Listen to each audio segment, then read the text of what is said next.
The geography of life. Born Alexander Selkirk, a hot-tempered Scottish sailor, took off to the sea in Cinque Ports, an armed British ship used to rob Spanish and Portuguese ships.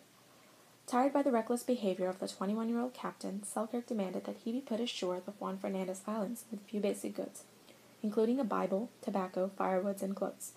Thus began 4.5 years of solitude. While at the island, he hunted goats and seashells, ate vegetables and fruits introduced by earlier sailors. In 1709, he was rescued by the original ship with the same captain. On his return to England, he wrote about his adventures in The Englishman. Juan Fernandez is an island 450 square miles, located 400 miles west of Chile. It is home to many endemic species that are found nowhere on Earth. The species found their way to the island long before Selkirk and adapted to the environment. In essence, Selkirk was living in a living evolutionary laboratory. However, a difference was noted, that the island was missing native species of amphibians, reptiles, and mammals. This pattern of imbalance repeats itself in many oceanic islands. Biogeography is the study of distribution of species on Earth, and scientists used this explanation to explain the puzzling phenomenon on the islands. While on his voyage, Darwin found fossils of seashells in Andes, which led him and Charles Lyell to claim that Earth is old and mutable. How could mountainous terrain hold species that belong to marine environment? The mystery of species dispersal continued to puzzle scientists, including Darwin. This also led to the theory of continental drift. Continental drift is a theory that said that there once existed a supercontinent, Gondwana, which included the present-day countries of South America, Africa, India, Arabia, Antarctica, and Madagascar. A supercontinent shifted and separated into pieces, which led to the dispersal of species. However, a strange oddity was noted. North and South American cactus were very similar to Asian and European and African euphorbs. However, they were different species that behaved alike. Similarly, marsupial moles and placental moles acted in a similar fashion by digging and burrowing.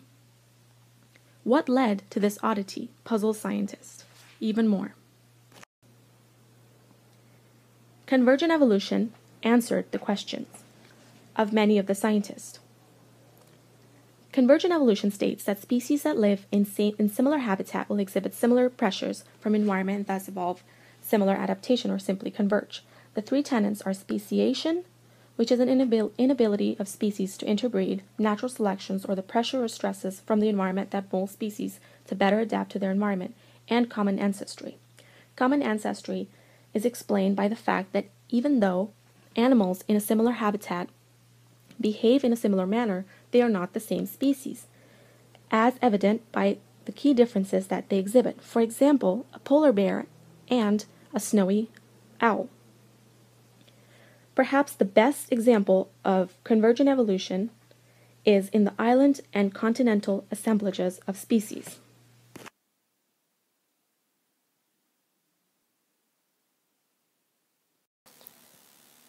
Gondwana was a part of a supercontinent called Pangaea. Pangaea existed 300 to 180 million years ago. Marsupial fossils were originally found in North America 80 million years ago.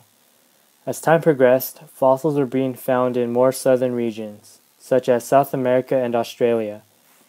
Gondwana began to separate, opening up space for the Atlantic Ocean, but still hung on to Antarctica by the tip of South America.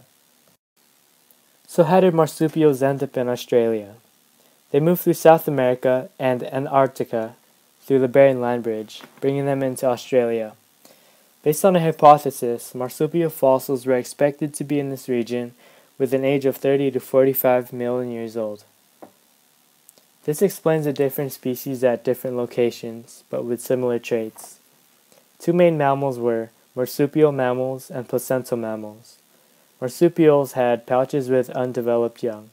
Placental mammals had a placenta which allowed young to be born at a more advanced state. There was a massive period of glaciation during the Permian period.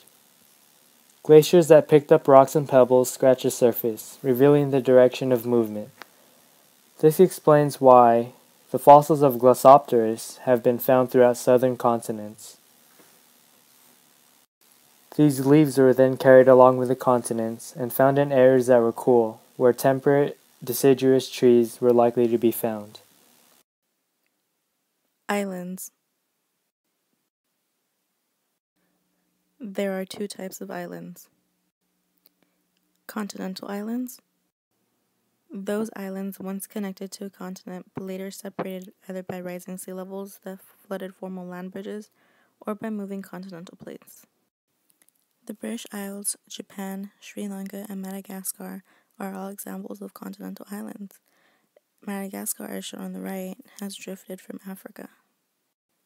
The second type of island is the oceanic island. Oceanic islands were never connected to continents. They actually arose from the seafloor, either from growing volcanoes or coral reefs. Examples of oceanic islands are the Hawaiian Islands, Galapagos, and St. Helena, as shown below. Oceanic islands are known to be missing native freshwater fish, amphibians, reptiles, and land mammals, but have native birds, plants, and insects. This pattern can be seen throughout oceanic islands. They all have the same missing groups. On the right is a marine iguana native only to the Galapagos Island. A common question is, why are they on oceanic islands? Charles Darwin wrote in his book, "A sufficient number of best adapted plants and animals have not been created on oceanic islands." Mammals, amphibians, freshwater fish, and reptiles do very well when humans introduce them, sometimes wiping out native species. Mongoose were introduced to the Hawaiian Islands, soon enough becoming pests and endangering many of Hawaii's species, along with a handful of their native birds. Species found on oceanic islands are a result of long-distance dispersal. Birds traveling are carrying non-native seeds in their droppings. Seeds also float across the oceans, and seeds with barbs or sticky coatings are sticking to feathers along with microorganisms which are not native to the islands that they're being carried to. Seeds floating across water require specific characteristics such as buoyancy in the coconut palm seeds, making them an exception to the limited wooden trees found on many oceanic islands. Light spores of ferns, fungals, and mosses are going as far as being carried by wind. Seeds from West Indies found on Scotland, carried by the Gulf Stream, are called drift seeds, which are from continents or other islands found on the shores of the South Pacific. Bats serve a similar ecological function as birds since they both have the ability to fly. Though they are not considered birds, they are considered to be an exception to the rule of non-mammalian species on islands. In terms of traveling, spiders balloon their way with parachutes of silk. Animals and plants can hitch rides to islands on rafts, logs, or masses of vegetation. Species that are able to colonize are the ones that are able to survive and adapt well to their environment. Insects are usually picked up by the wind and blown away. Weedy plants instead of trees. These plants are able to stay close to the ground, while trees have heavy seeds that won't be able to float hundreds of miles away. Exceptions to this rule are aerial mammals are on almost every island due to their ability to fly. Aquatic mammals, if these were originally found on an oceanic island, you'd probably think they were once able to fly or swim. Some oceanic mammals catch rides to islands by floating masses of ice, trees, and vegetation. Radiation are types of organisms that are on the islands that comprise different types of species. Birds and insects can fly, meaning they can end up in a completely new environment. A missing type of species on an island is made up for through radiation. There will be different types of species with similar characteristics. The distribution of life on Earth reflects a mix of both chance and lawfulness. Chance is based on uncontrollable factors such as the wind, ocean current, and ability to colonize. Lawfulness is a cycle of different species evolving, filling a niche, and thriving in new uninhabited areas. Island plant and animal species adapt to environments isolated from species that live elsewhere. No diversity on islands equals no coexistence.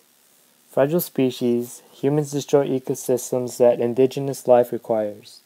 Foreign species threaten indigenous species as well, such as humans, toads, rats, and fruits. Species go extinct and will continue to do so, such as the Hawaiian honeycreepers and New Zealand's kakapos and kiwis. Each species equals millions of years of evolution, and once they're gone, it will be gone forever.